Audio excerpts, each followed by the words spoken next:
Diduga oknum rekanan CV Sahabat Alam kurangi volume pasangan material batu belah dengan tanah.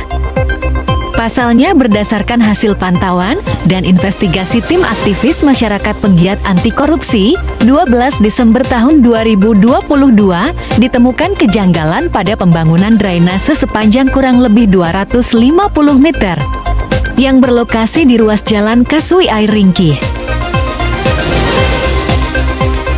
Berdasarkan hasil investigasi data LPSE Provinsi Lampung, didapatkan informasi bahwa terdapat 2 paket pekerjaan di lokasi tersebut dengan uraian kegiatan yaitu pembangunan drainase ruas Kasui Air Ringkih Batas Sumsel di Kabupaten Waikanan 1 dan 2.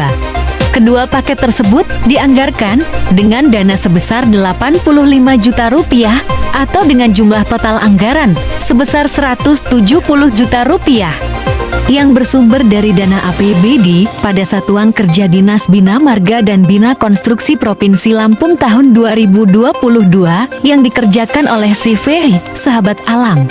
Bahwa berdasarkan hasil pemantauan dan investigasi tim aktivis masyarakat penggiat anti korupsi, ditemukan fakta secara kasat mata di lokasi pekerjaan yang diduga terindikasi sebagai perbuatan melawan hukum, yaitu berupa indikasi perbuatan curang yang diduga dilakukan oleh oknum rekanan pelaksana dengan modus mengurangi volume material pasangan batu dengan tanah dan tidak menggunakan pasir uruk pada lantai dasar galian drainase. Kondisi seperti ini tentunya tidak boleh terjadi karena tahapan pelaksanaan harus mengikuti ketentuan sesuai dengan spesifikasi teknis yang disyaratkan, direncanakan, dan ditetapkan pada kontrak kerja. Saat dimintai tanggapan oleh awak media, Ridwan Maulana selaku aktivis masyarakat penggiat anti korupsi menyampaikan bahwa dugaan perbuatan curang yang dilakukan oleh oknum rekanan CV Sahabat Alam tersebut tentunya bisa terjadi karena lemahnya fungsi pengawasan.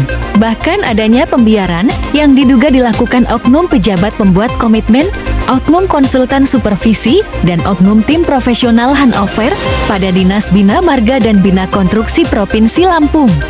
Ridwan menambahkan, karena pelaksanaan dan hasil yang dicapai pada pelaksanaan pekerjaan ini tidak sesuai dengan yang direncanakan. Namun faktanya pekerjaan tersebut tetap diprofesional handover dan bahkan dibayarkan hingga lunas. Kuat dugaan hal tersebut tentunya dapat berpotensi menimbulkan kerugian keuangan negara dan daerah imbuhnya.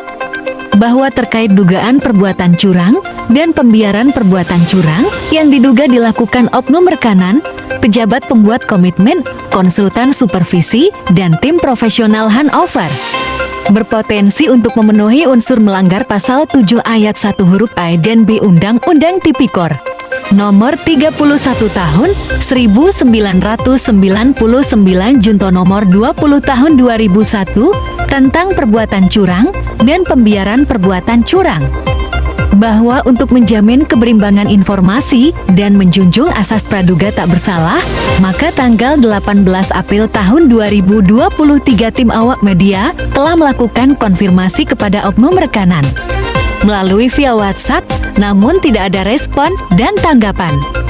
Agar permasalahan temuan ini menjadi terang benderang secara hukum, maka dalam waktu dekat ini, tim aktivis masyarakat penggiat anti korupsi akan melaporkan temuan tersebut kepada pihak aparat penegak hukum yang berwenang. Harapannya supaya segera dilakukan proses pemeriksaan dan diaudit secara keseluruhan sesuai dengan ketentuan hukum yang berlaku di Negara Kesatuan Republik Indonesia. Tujuannya agar kerugian negara bisa dikembalikan dan tidak terulang lagi hal serupa di kemudian hari. Dari Kabupaten Waikanan, tim Maestro Media Group melaporkan untuk Anda.